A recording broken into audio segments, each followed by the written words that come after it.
মুহররমের 10 তারিখের সাথে কারবালার মাঠে হোসাইন রাদিয়াল্লাহু তাআলা আনহুর শহীদ হওয়ার কোনো সম্পর্ক নেই। পরবর্তীতে ইয়াজিদ হত্যাকারীদের বিচারও করেনি, সেক্ষেত্রে কি ইয়াজিদ কাফের হয়ে যাবে? আচ্ছা, কেউ যদি খুন করে তাহলে কি কাফের হয়ে যায় নাকি? না, খুন করা কবিরা গুনাহ, সে ফাসিক গুনাহগার হয়। কিন্তু সূক্ষ্ম কথা, হোসাইন রাদিয়াল্লাহু তাআলা আনহুর শাহাদাতের পেছনে ইয়াজিদ সরাসরি জড়িত নয়। আসসালামু আলাইকুম ওয়া রাহমাতুল্লাহি ওয়া বারাকাতুহু।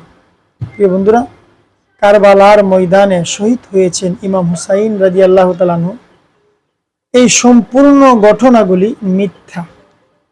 কিছু সংখ্যক আলেম বিভিন্ন প্রচারে ওয়াজে প্রচার করেছে কারবালার ময়দানে ঘটনা যা ঘটিত হয়েছে সম্পূর্ণ মিথ্যা। তবে আমাদের আহলে সুন্নাত ওয়াল জামাতের আলেম ওলামা যারা আছে, যারা রাসূলের প্রেমিক, যারা ইমাম হুসাইনের প্রেমিক, তাদের আলোচনাটুকু শুনলে বুঝতে পারবেন সম্পূর্ণ কারবালার ময়দানের ঘটনা একমাত্র ইয়াজিদ ঘটিয়েছেন, ইয়াজিদের নির্দেশে হয়েছে। সম্পূর্ণ ঘটনা সত্য। তাহলে আপনারা ভিডিওটা সম্পূর্ণ দেখুন।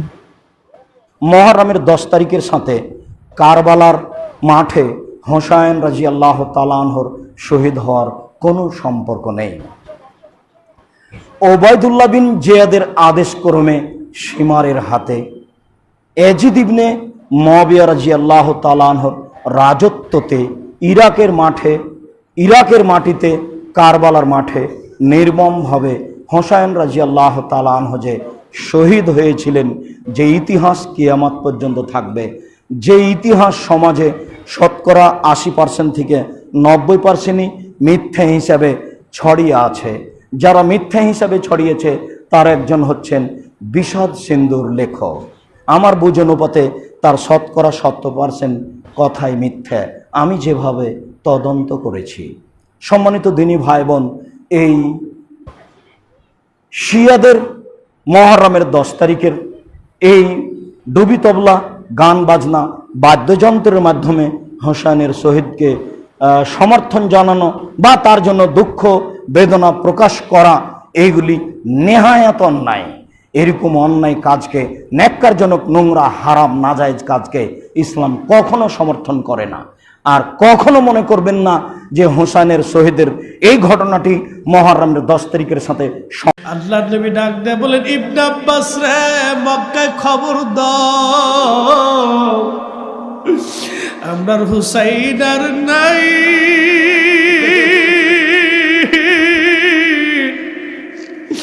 আমার হুসাইন কারবালার শহীদ। আমি আমার হুসাইনের শাহাদাতের সময় আমি নবী তার পাশেই ছিলাম। আমার হুসাইনের রক্ত খুলে নিয়ে আমি আল্লাহর আদালতে যাইতেছি। আমার হুসাইনের রক্ত খুলে নিয়ে আমি আল্লাহর আদালতে যাইতেছি। আমার হুসাইন শহীদ, আমার হুসাইন আর নাই।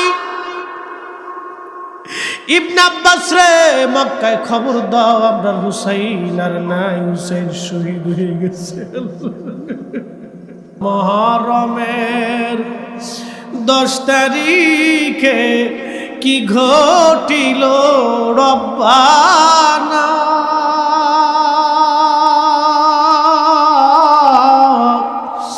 কলিজা ফাটিয়া যায় রে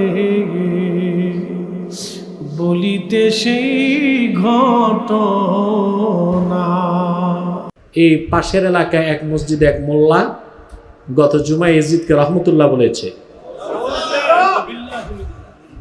তো স্থানীয় লোকজন তাকে কিছু উত্তম মধ্যম দিয়ে বের করে দিছে। তারপরে ইয়াজিদের দালালেরা কিভাবে বলে যে কারবালার ঘটনায় ইয়াজিদ দায়ী ছিল না, সব হলো তার ইশারায়, সব হলো তার হুকুমে। তারপর পুরা ঘটনাকে সে স্বীকার করলো। যারা ইমাম হোসেনকে শহীদ করলো তাদেরকে মৃত্যুদণ্ড দিল না, উঁচু উঁচু পদ পদবি দিল। তাহলে কারবালার ঘটনায় ইয়াজিদকে কারা বাঁচাতে চায়? নিঃসন্দেহে যারা ইয়াজিদের দালালি করে ইমাম হোসেনের বিরোধিতা করছে তাদের জন্ম নিয়ে আমার সন্দেহ সৃষ্টি হয়ে যায়। ইয়াজিদ কাফের ছিল। কুরআন এবং হাদিস থেকে আলেম, হক্কানি আলেমদের আলোচনা মতে স্পষ্ট বোঝা যায় যে কারবালার ঘটনা একমাত্র ইয়াজিদ দায়ী ছিলেন এবং কারবালার সম্পূর্ণ ঘটনা সত্য। যাই হোক বন্ধুরা, চ্যানেলটি সাবস্ক্রাইব করবেন, আমার পাশে থাকবেন। এই বলে বিদায় নিচ্ছি। আসসালামু আলাইকুম ওয়া রাহমাতুল্লাহি ওয়া বারাকাতুহু।